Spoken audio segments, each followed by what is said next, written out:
it's really bad. I have to, and I recently had an eye test and everything was fine. So anyway, just for the purposes of the recording, I want to welcome again the guest of the Conduit show this Sunday, June the 5th, Miss Ava Tomlinson. Now, it's not a name that a lot of people would know unless you're in certain circles. So we would say that you're in art circles, you're in the Brooklyn circle, very kind of hip lady that I've seen around and just recently got to know, and we've had some too short but some very interesting conversations. Yeah, we have. We've managed to talk about everything, including the kitchen sink. Okay, so we won't bring the kitchen sink to you. We will just kind of talk about other things which are a little bit cultural. All right, so Ava, let me ask on behalf of the Conduit listeners and also for rebroadcast, what is it you do? I am a painter. I'm, in general, an artist. I paint, I draw. I paint in oils, watercolors. I don't do anything very much three-dimensional. I'm not one of those people who can handle, big sculptures and things like that. So everything that I make is pretty much two-dimensional and flat. It's about, the subject matter is about the Caribbean. Most of it is about the Caribbean. And for people who are coming into the immigrant experience and they are experiencing what it is to live in New York, that's also something that I portray. Why do you think it's so important to have that representation of, I won't say West Indian, I'll say Caribbean people? We as a people we love to talk, we love to get into music, we love to get into dance.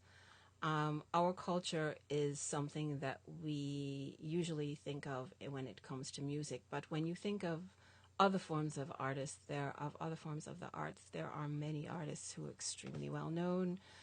Barrington Watson is an extremely well known artist. Right. Everybody's heard of him, and he is like Jamaica's artist. We call him the poet, the artist laureate then. Exactly. He's the artist laureate. Everyone knows about him. Everyone's heard about him. If you've never heard about him, go look him up. Google him, yeah. Google There's also him. a guy that does pottery. Pearson. I think. Amazing pieces. Right. There's quite a few. There's a lot. Many of them are here. Many have moved to New York, to the Brooklyn area, as a matter of fact. Really? There's quite a few who have been, there's a couple I went to school with. Isha Shabaka, who is now living in Ghana. There's other artists. There's Escofrey. There's hundreds of Jamaican artists from all over the world.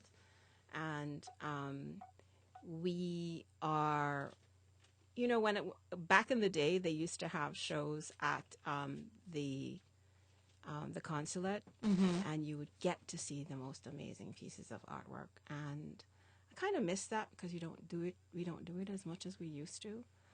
What do you think?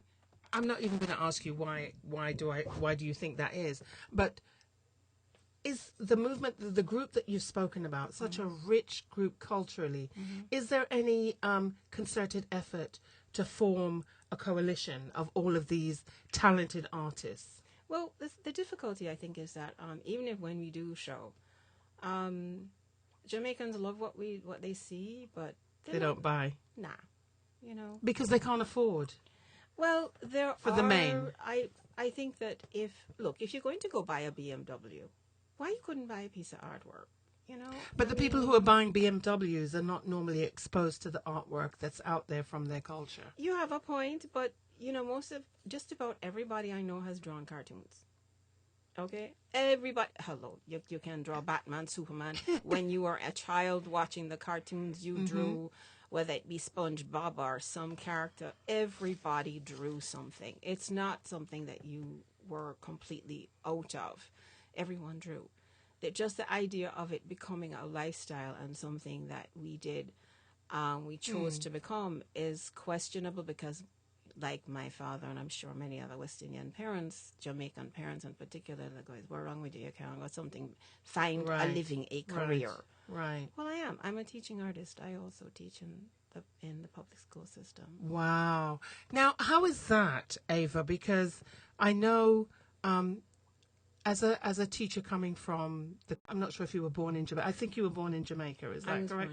born here. Born in America. Okay, so all right, wow, okay. But I went back as a child. But I would imagine that you still have that connection with Jamaica and family and relations there. Well, the thing is, I went to Woolworths. I went to Mona Okay. Prep. Okay. So I have gone through prep school and high school, and Woolworths girls, when Miss Pinto was around, was That means nothing to me. well, my dear. You know, Jamaicans have a Kingston thing about schools, alumni school. right? Alumni. The alumni schools associations and schools. all had reputations, and Miss Pinto was a trip. But anyway, putting that beside the point, there's many who have who've come out of that experience and become gone into the arts. They have either become writers, they've become poets, they've become dancers, they've become painters, like I am.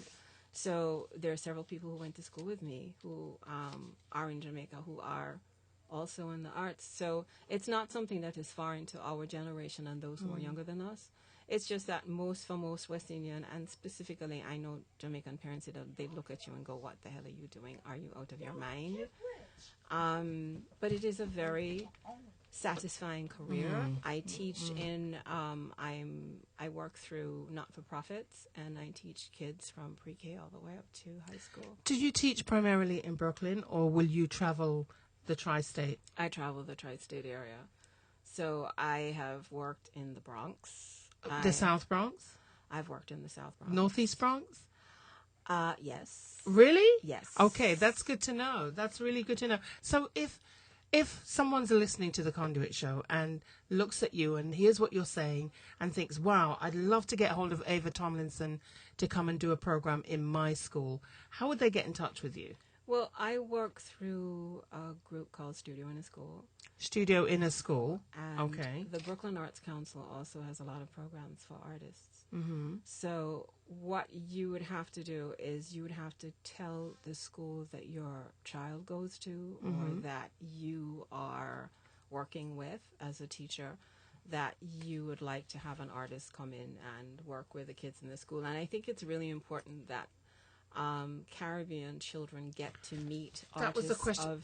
of their origin. Right. That was the statement that I was going to make to you.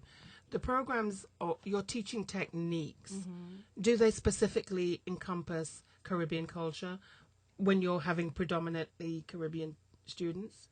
Yes, it is. I have. I try my best to encourage children Excuse me. who are of different backgrounds to bring their culture into what they're doing. So we have worked on projects, for instance, where I'm asking them about their history and I'm asking them what's their favorite food. And I've had Jamaican kids in the class who act as if they're not Jamaican because, for one thing, they are afraid of being identified As Jamaican?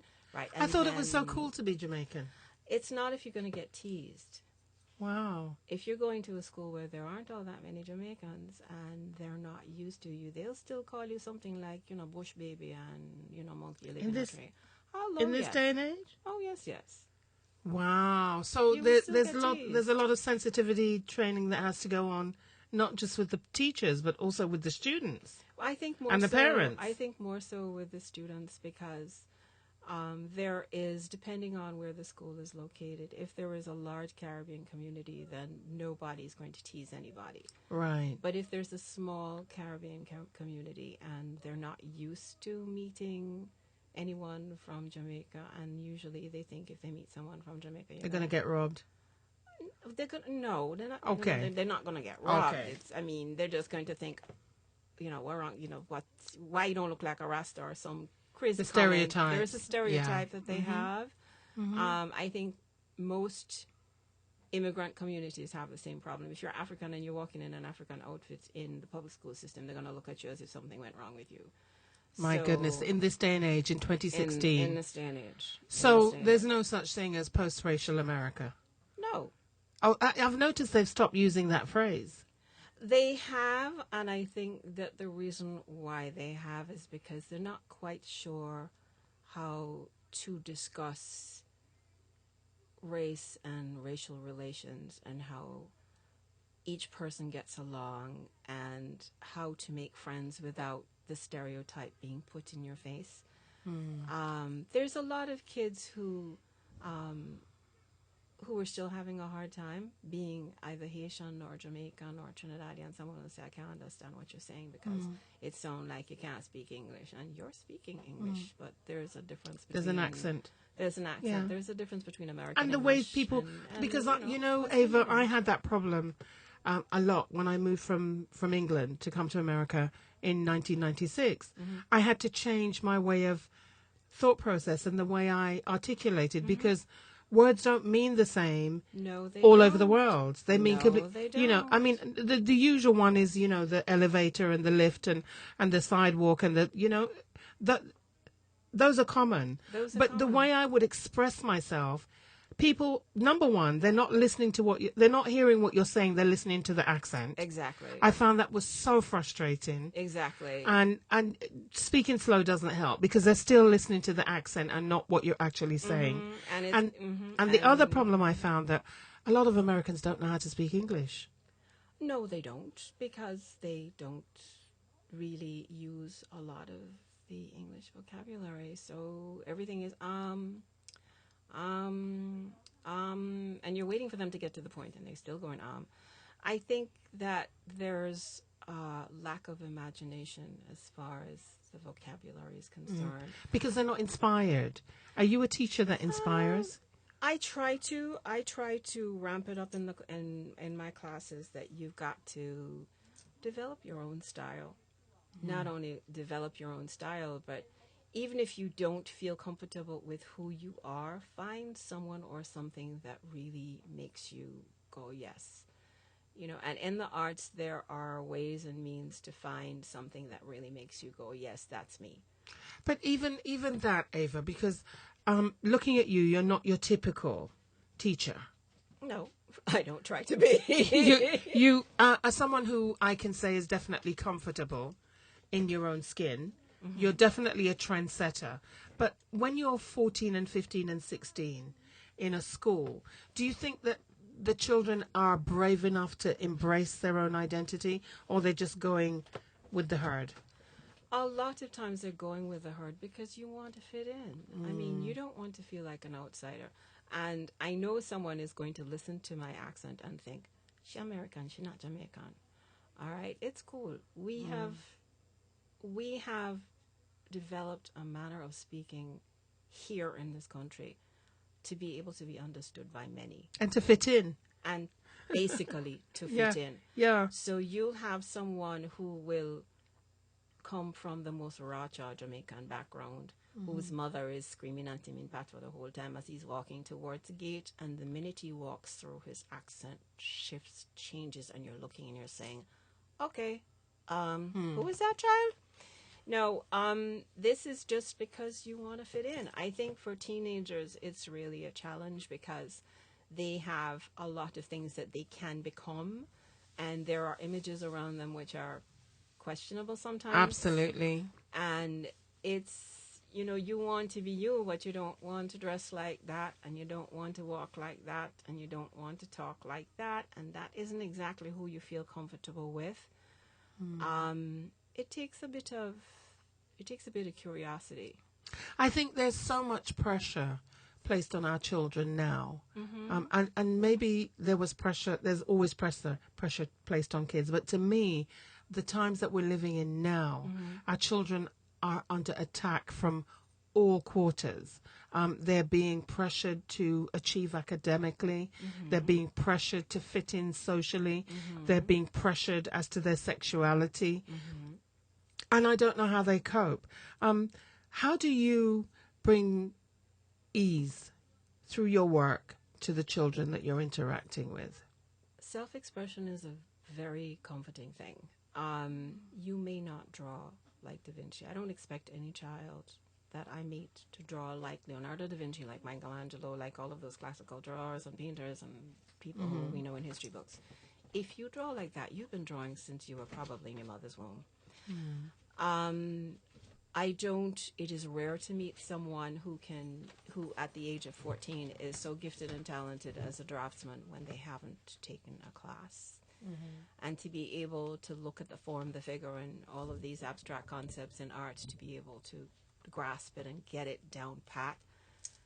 To me, art is a form of expression first. So if you've drawn a line and you've made it really crazy, make it crazy for you. Don't make it crazy for me or for the person beside you. If you're going to paint a color that you know you want to paint. Paint the colors that you like, paint the way how you like, and then you can shift and change and shift and change, and you can learn how to use what you know in a different form and fashion. It doesn't have to be like, oh my gosh, it's the perfect standard picture, the standard. Please. I mean, it takes a bit of so you really do encourage creativity, self-expression. Yes, I do. You have to in be whatever able form. You really need to be able to express yourself creatively, which means that what I see on the paper that you did in my class should not be exactly what it can be exactly what I said you should do, but you got to take it and run with it. So your own personal expression, the child's personal expression, with guidance. Exactly. Or suggestions or examples thrown up. Exactly. I can tell you, try pink, try blue, but suppose you try orange. Suppose you decide you're going to do something else, another color, another way. I encourage children to take a chance creatively. Wow. That's the only time that you have the chance to make your own statement. That's the only time in school where you can say exactly what you want to say through art. And that's not in every school. No, it isn't, unfortunately. They've cut back on the arts. Right. And they're now trying to reintroduce it, but there are many schools that don't have they don't even have PE. They don't have music. No. It's just straight academics learning by rote, because that's what's happening. Now they're going back and saying, oh, we need to teach our kids critical thinking skills. But, it's really, you speak to parents and you speak to other older folk, and they will tell you, oh, yes, when I was going to school, there was a drum band, there was dance, there was guitar, there was drama, there was, besides basketball and, everything else, there was all this stuff. Now kids don't get that opportunity. And they're still not any brighter. So where does the problem lie? I mean, this is into politics, and I don't think we should touch that. I think we're getting into very sensitive ground. Absolutely. When you start to talk about why kids don't learn and the difficulties that they have, because many kids come from situations which are difficult. And I think that black kids don't get a lot of opportunities as many other kids do. They're not exposed to as much. And it's a shame to say this, but we got to get people to read because... as a reader, Ava, I find that really difficult to comprehend. I mean, I think everybody reads. It's just what they're reading. Well, they read text over their phone. Right. I don't know. I mean, I think I came out of the womb reading. Because, I mean, one of my earliest memories is my grandparents who raised me arguing about whether or not I could read at the dinner table. And, of course, my grandmother was like, no, she shouldn't be reading at the dinner table. And my grandfather was like, leave her alone. Let her read her book. So, that was... Yeah. I always had my nose in a book. I think that with this generation, if you tell them, did you read Harry Potter? Oh, I watched the movie. Right. Oh, okay.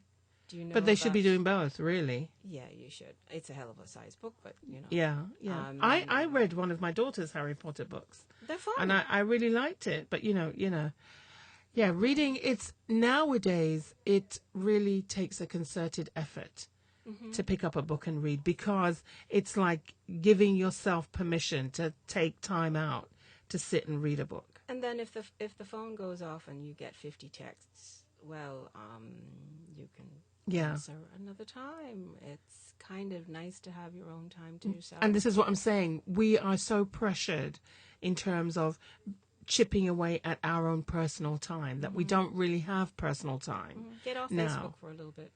That's a big problem, because Facebook is very addictive. Oh, God, and so is the texting. And most of the social websites that they have, social media is extremely addictive. Everyone's got to know what's going on every second of the day. And yeah, you really have to make an effort to say, I'm walking away from the computer and the phone and pick up that book. Because the last event that we were at, I don't think you were at that event. It was the National Black Writers Conference. Did you go? I went, but I went on the last day. Right. I missed the last day and the day before the last day. I went on the last day, and it was really interesting. I kind of floated in and out of a lot of things. Mm-hmm. But to see that there are writers that are the same color as you are, and to hear them speak, and they're extremely clear in how they speak, and you understand what the book is about, you understand why she's writing it or why he's writing it. That is so important. Everyone has a story to tell. It doesn't matter who you are. My regret with the National Black Writers Conference is that the venue is not packed to the rafters. That's only because when I go to these events. That's a bit of our fault, because you don't promote. We don't. It's not that we don't promote. You hear about a lot of things, and then you say, yeah, I'm gonna go. Yeah, man, and you forget. Man. And it's the week after, you go, but wasn't there something I was supposed to go to? The encroachment on the personal time happens. Exactly. You really have to make a concerted effort. You have to before you know it, you have missed meeting your favorite writer. Yeah. You've missed hearing about the book that everybody's talking about. Yeah. I actually I went to the first 2 days of the event, and it was a wonderful, and I just sat there with a big grin on my face. Like, I've seen this advertised so many times and I always wanted to go, and I'm actually here now. And not Sonia Sanchez. Oh my gosh, Rita Dove is sitting in front of me reading one of her poems, and I'm like, I got to pinch myself. Is this real? And then I look around the auditorium and I'm like, it's half empty or whatever. Where's everybody? And why aren't other people experiencing it? Is it just me? Am I just I think nerd? It's this happens across the board in the arts. We don't support our own. We will have, when National Dance Theatre comes here, they may get a packed house 1 or 2 days. They're not packed every night. When if it is a musical concert, yes, they will be packed because everybody hears about it and everybody wants to see Rita Marley Boyz II Men or whatever. Boyz II Men or whoever. Wow. But if you mention something like writing, well, I have time. It's a week. I can make it. And then 2 months after, someone says, you heard about it, so-and-so was there. You're like, oh, crap, I missed it. It's one of those things where you really have to learn how to schedule your time to take a little bit of everything in. You can't take it all in, but it means make an effort a lot. to make one. Right. So what would you say to children then who are taking your classes? How do you translate what they've learned in the class to outside the wider world? How do they apply that getting involved and expressing creatively? How? Yeah. I think in art, one of the wonderful things about being creative is that you can find creativity everywhere. We are not, as a people, used to accepting that each one of us can be creative. We're very, very, decisive about who is and who is not and who could be considered. We want to drop everyone into a nice little, square and say, oh, this person is that person is that. Okay, the fun thing about being creative is that if you wore your hair in pink and then the next day in red and the next day in purple, you were creative because you just changed your hair color. You changed your nails. Wow. We ladies, match the hair and the nails and the shoes and the bag. Creativity at work. Creativity at work. So there's creativity in fashion.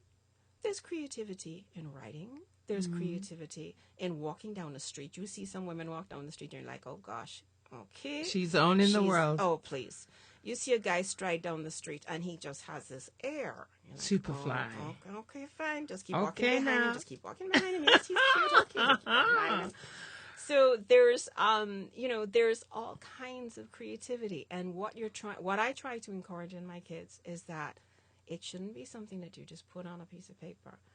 I don't know. I may be teaching the child who'll be the next engineer, who'll be the next architect, the next child who'll be designing one of the major buildings that's going to come up into Manhattan and become one of the head architects of a company. I don't know. This child who's sitting in front of me may be the fashion persona of the century. Yeah.